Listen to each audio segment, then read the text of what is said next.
আপনি যে বললাম যে আমি প্রত্যেকটা দল তাদের বিবেককে জিজ্ঞেস করেন। 17 বছর অনেক জাতি বিভক্ত প্রক্রিয়া হয়েছে, জাতি বিভক্ত প্রক্রিয়ায় সবাইকে আলাদা রাখা হয়েছে। এই জন্য ভোলার উন্নয়নের অবস্থা, এই যে ঘোষকালী থেকে চরগাছির রাস্তা থেকে আরম্ভ করে ভোলাতে এই ইউনিয়নের 4 নম্বর ওয়ার্ড 6 নম্বর ওয়ার্ড সহ প্রত্যেকটা ওয়ার্ডের রাস্তাঘাট ভাঙ্গা, এই প্রত্যেকটা জিনিস ঠিক করতে হবে। এই ভোলাতে যে রাজনৈতিক দল, যে জামাত ইসলামী জীবনে একটা টিউবওয়েল লাগাইছে, আপনারা দেখছেন? আপনারা কোনোদিন দেখছেন? আমার বলেন। আজকে তারা মানুষরে বলে যে তারা মানুষরে কি জান্নাতে নিয়ে যাবে। এই এই বিভ্রান্তিতে পড়বেন না। মনে রাখবেন 12 তারিখে আপনারা ভোলার পরিবর্তনের জন্য, ভোলার উন্নয়নের জন্য, ভোলা বরিশাল সেতুর জন্য, ভোলা মেডিকেল কলেজের জন্য, ভোলা সার খাওয়ানোর জন্য, ভোলা প্রাইভেট ইউনিভার্সিটি ব্যক্তিগত বিশ্ববিদ্যালয়ের জন্য, ভোলা নদীর ভাঙনের জন্য, ভোলার রাস্তাঘাট মেরামতের জন্য, ভোলার মানুষের নিরাপত্তার জন্য, চাঁদাবাজি বন্ধের জন্য, জমি দখল বন্ধের জন্য, ইয়াবা ব্যবসা বন্ধের জন্য আপনাদের গরুর গাড়িতে ভোট দিতে হবে ইনশাআল্লাহ।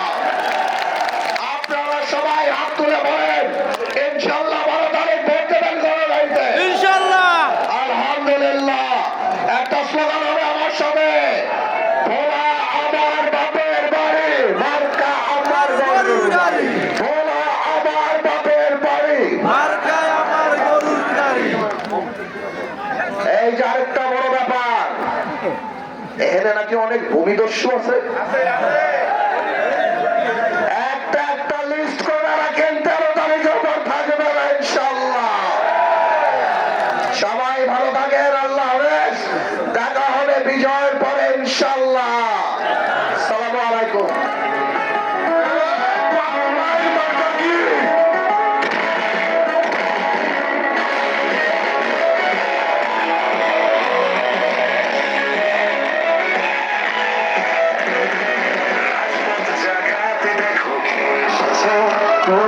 আশ্বাস দেন, বাচ্চা আছে, মহিলাদের সাথে অনেক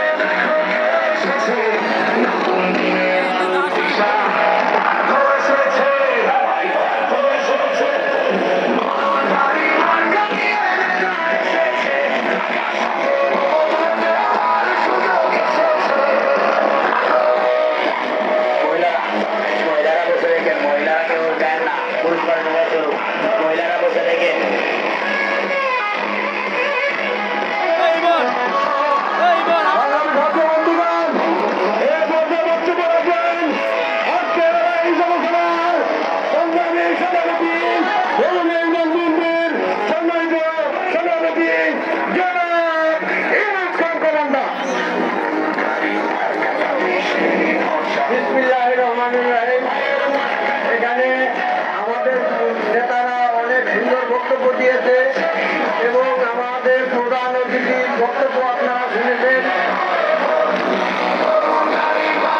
এখন এখানে আর বক্তব্য দেওয়ার আমার বাকি কিছু নাই, তবে এখন আমার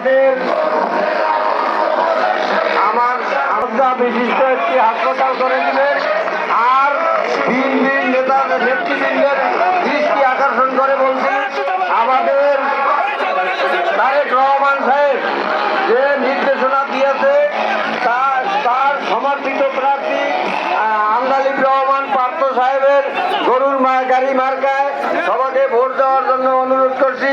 এখন এই বলি সভা সমাপ্তি ঘোষণা করছি।